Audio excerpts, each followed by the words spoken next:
Well, Vic, we're here to talk about Grounds Week, but just first of all, quick congratulations on 10 years here at Durham.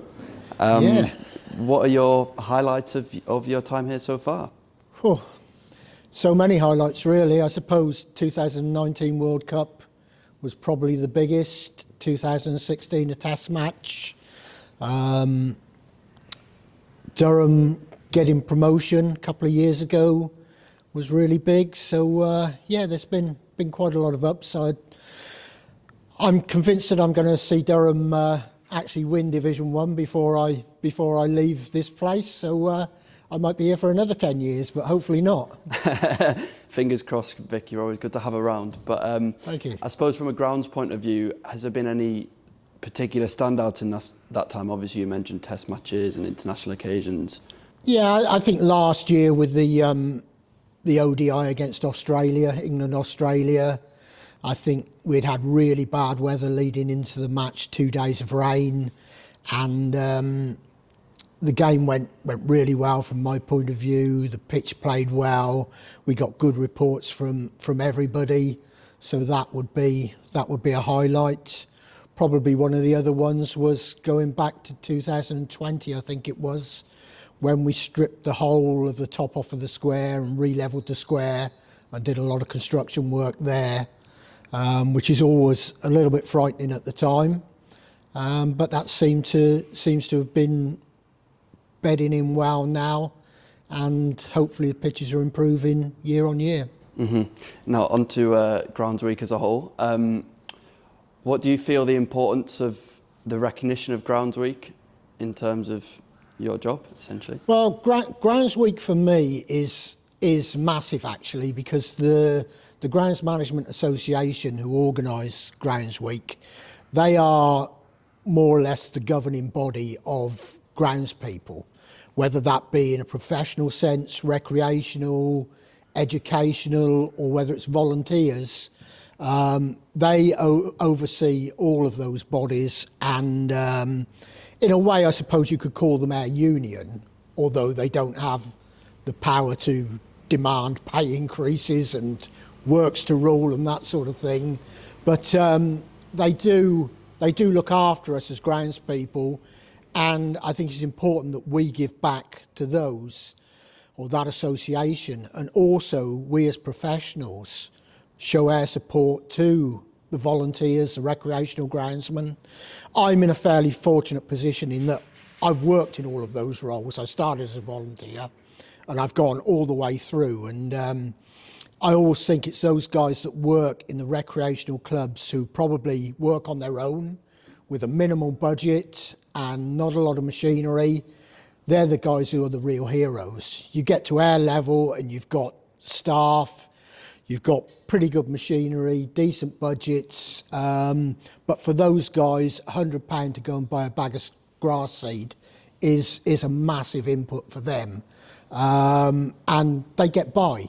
They get by with machinery that's held together with a bit of gaffer tape or a cable tie or something like that, and they just get on and do the job and work really long hours. So we need to support those guys, and we're all doing the same job at any level. We're all trying to grow grass. We're all trying to make the best pitches that we possibly can. And it's important that we stick together and help one another. Yeah, I mean, you've highlighted there the people working at grassroots level lower down who, as you say, need support. Throughout your journey, have you appreciated that more, having Grounds Week more as an occasion? Showing support? Absolutely, yeah, because as I say, I've been through all of those positions. I know what it's like to struggle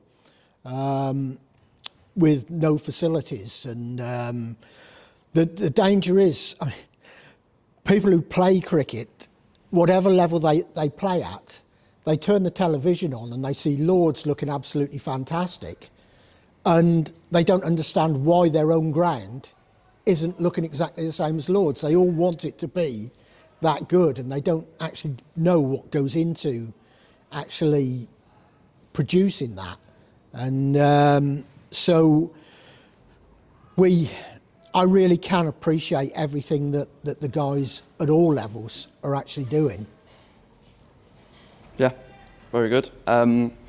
Obviously, we've spoken about different levels of grounds, and you've got a fantastic team behind you. Just a word on them, and how important are they for producing the pitches that we do here at the Riverside?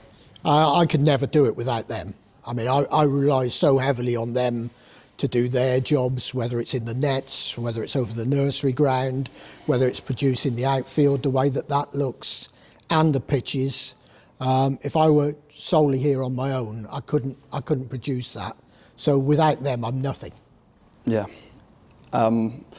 We've mentioned some of your highlights and some of the fantastic occasions you've worked here. Do you have a favourite element to your job as head groundsman? There's a few that I don't like. I wouldn't necessarily say that there's one that actually particularly stands out for me. I mean, in fact, the one job that I really used to enjoy doing, and I never get to do it now, was actually sitting on a cutter and cutting the outfield. That was my complete switch off. If you could just go out and sit on an outfield mower like a couple of guys do here for 2 or 3 hours a day, that was complete relaxation for me, and that's when I did all my best thinking. And I have to say that I'm old school. I'm not one of these who has a headset playing and they're listening to music all the time. I just go around on my own without anything in there, listening to the engine, and as I say, with my own thoughts. So that probably would be my key job. But of course, sort of making pitches. There's nothing better than making pitches, particularly when they play well. Yeah, I guess that's a very satisfying job, as you mentioned, like the international last year and things like that.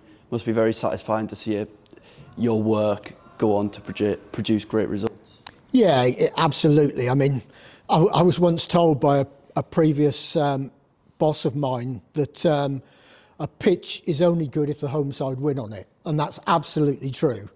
Doesn't matter how it plays for 4 days, for a championship game or whatever, as long as you take that, our home side take that final wicket in the last 10 minutes or so, and we get the full points, then it's a good pitch.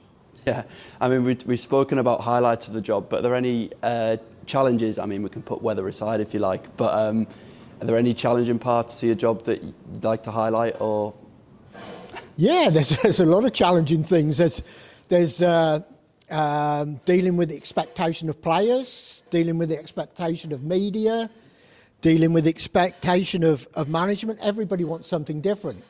If we make a good pitch for the bowlers, the batsmen are unhappy. If we make a flat road, Alex Lees is probably happy, but Ben Rain and co are not so happy. So it's difficult trying to keep everybody happy at all times. But then, as I say, if we win, it's a good pitch, and that's what makes a good pitch. So we've got to try and make sure that Durham keep winning this year, whether that's men or ladies. Of course. After a very difficult season last year, I think you described it as your most difficult season so far. Have we wintered well, and how are we looking ahead of the 2025 season in terms of the grounds? Yeah, I mean, we've had a really good winter. We're in a far better position visually at this time than we were 12 months ago. How that transforms into the pitches playing, we'll wait to see. But I would say I'm fairly confident that we're in a far better position than we were a year ago. Mm-hmm. And you've just mentioned it there, we've had the introduction of the women's side this season. How does that affect your preparations ahead of the season, and have you had any of them in your ear yet in terms of pitches and how they want them? Well, funnily enough, we had the launch last night of the ladies' side, and it was mentioned to me that, or it was mentioned there that if the head groundsman's in, that maybe he could produce some quick pitches, but I'm not sure we're going to be able to do that for anybody. I also believe there's quite a lot of spinners in the side, which Durham isn't renowned for spinning, as Callum Parkinson informed me last night as well. So there's always a few people having a little chip in the ear, so we'll wait and see what happens. But for the women's games, I guess there's more bodies on that pitch, more groundwork to do. Has that made your job harder? I guess it hasn't really come into full effect yet, but ahead of the season starting. That's right. I mean, we haven't really got there yet. Of course, there's been a lot more planning. We are going to have a lot more games, but it's not necessarily the games. It's the training which takes the time for us. If we've got, say for instance, we've got a double header T20 coming up, probably for 2 days before that, we're going to have the men training and now we're going to have the ladies training as well. That reduces the time that we can get onto the surfaces and prepare the surfaces, get everything ready. So our actual working time is going to be reduced quite dramatically this year. So it's a question of sort of managing the time, managing the manpower, so that we make sure that when the ground is ours, we can get all of our work done and get ahead of schedule. So hopefully we need that little orange ball in the sky to come out and play ball with us as well. Yeah, let's keep our fingers crossed. Finally, just as we speak, it's 3 weeks until the men host Durham University here in the final build-up to the season. How are we looking for that, and how much are you looking forward to the season getting back underway? It's the same every year. I'm like a kid in a sweet shop. The day I lose that will be the day that they put me in a box or something, I would imagine. At this time of the season, if you can't be excited, then you're probably in the wrong job. In terms of the uni game this year, the pitch is more or less ready already.